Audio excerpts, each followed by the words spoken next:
This is a hoverboard.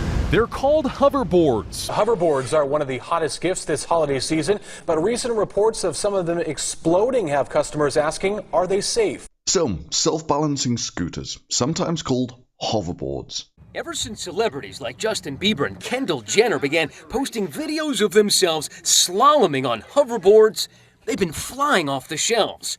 According to eBay, they're selling one every 12 seconds. In fact, eBay sold one every 12 seconds. eBay has said it's selling a hoverboard every 12 seconds. But safety issues are rising nearly as fast as those sales figures. They've been in the news a lot recently because they keep catching on fire and exploding and killing people.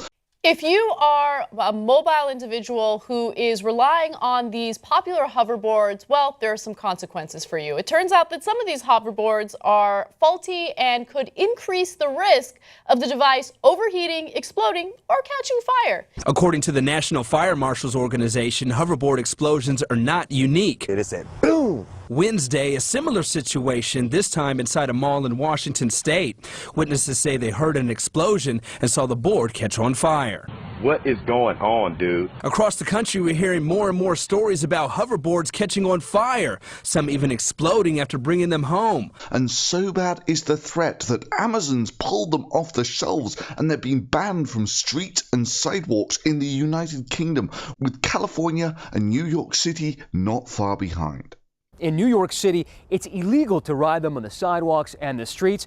And starting January 1st here in California, it'll be legal only to ride them on bike lanes and pathways. But is the hysteria really justified? But recent reports of some of them exploding have customers asking, are they safe? Well, no, not really. And especially not when you understand the hazards. You see, hoverboards don't work on magic. These things have enough energy stored to transport you miles. The battery lasts for about 6 to 7 hours, covering roughly 10 miles of distance, but it will get you around 12 to 13 hours. Based on their 20-mile distance estimate, it covers an 11 to 14-mile distance. That's quite a lot of energy, and it's typically stored in a lithium-ion battery of the exact same sort that powers almost every cell phone and laptop on the planet. Yeah, millions of people carry around a battery in their cell phone that is just as capable of burning in the exact same fashion as these hoverboard batteries.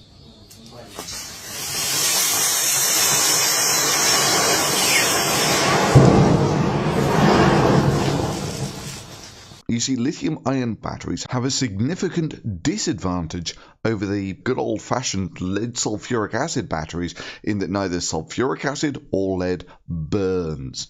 And the solvent in the lithium-ion batteries burns about as well as gasoline when it gets going. So why do we use lithium-ion batteries then?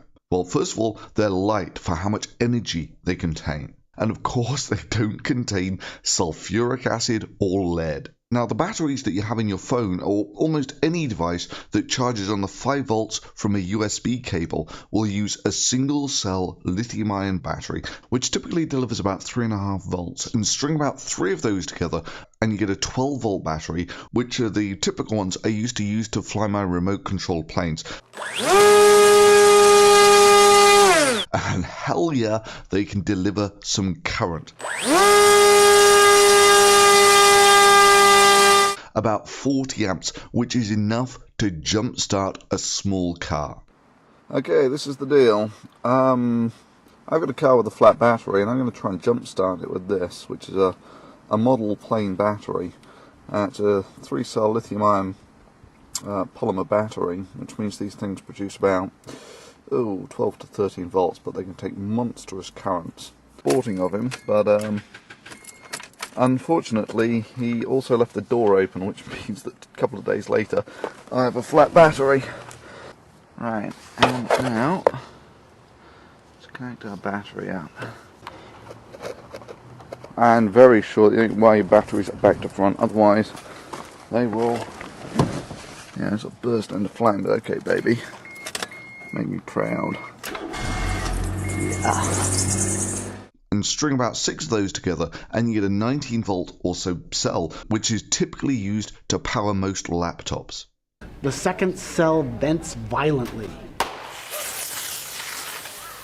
Then 2 more cells quickly erupt. Like a small volcano, the 5th cell is projected about 10 feet from the laptop. Headline now about those hoverboards everyone's talking about. Seen how easy it is for some of them to catch fire, and now airlines are banning passengers from taking them on board.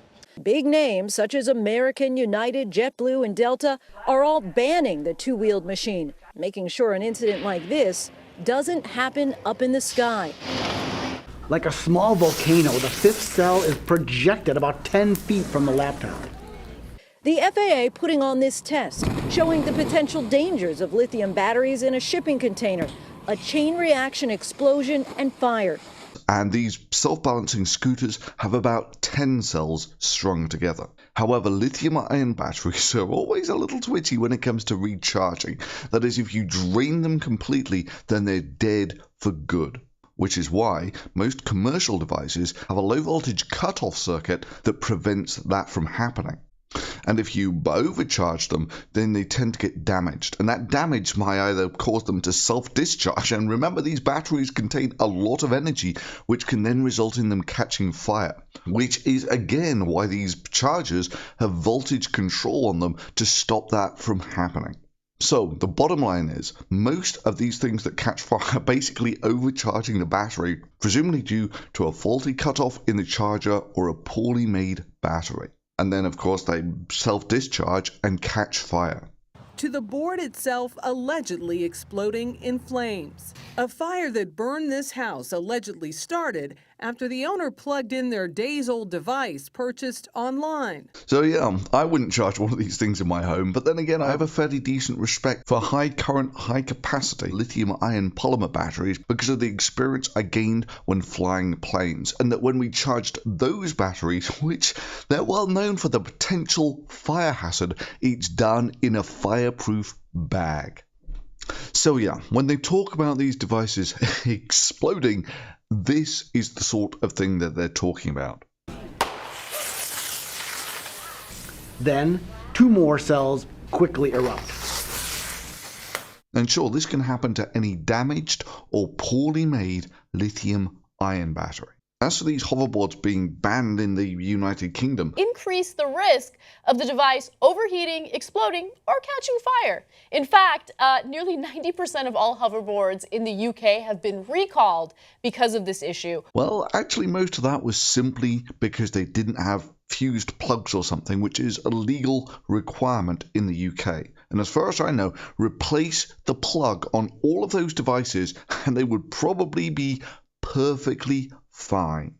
Then, of course, on top of this epidemic of exploding hoverboards, which seems to number less than 50 for the entire world, which you've got to admit is probably not so bad for a device which on eBay alone is being sold every 12 seconds or so. eBay has said it's selling a hoverboard every 12 seconds. There was this rash of injuries. The Consumer Product Safety Commission, an independent federal agency, reports there have been more than 20 hoverboard-related injuries since September. 3 months, the Consumer Product Safety Commission has received 8 reports of emergency room visits related to hoverboards, 20 of which have resulted in emergency room visits. The ER-treated injuries include 8 fractures, 5 sprains, 4 contusions, abrasions, 1 laceration, 1 closed head injury, and 1 unspecified wrist harm, 20 of which have resulted in emergency room visits. The ER-treated injuries include 8 fractures, 5 sprains, 4 contusions, abrasions, 1 laceration, 1 closed head injury, and 1 unspecified wrist harm.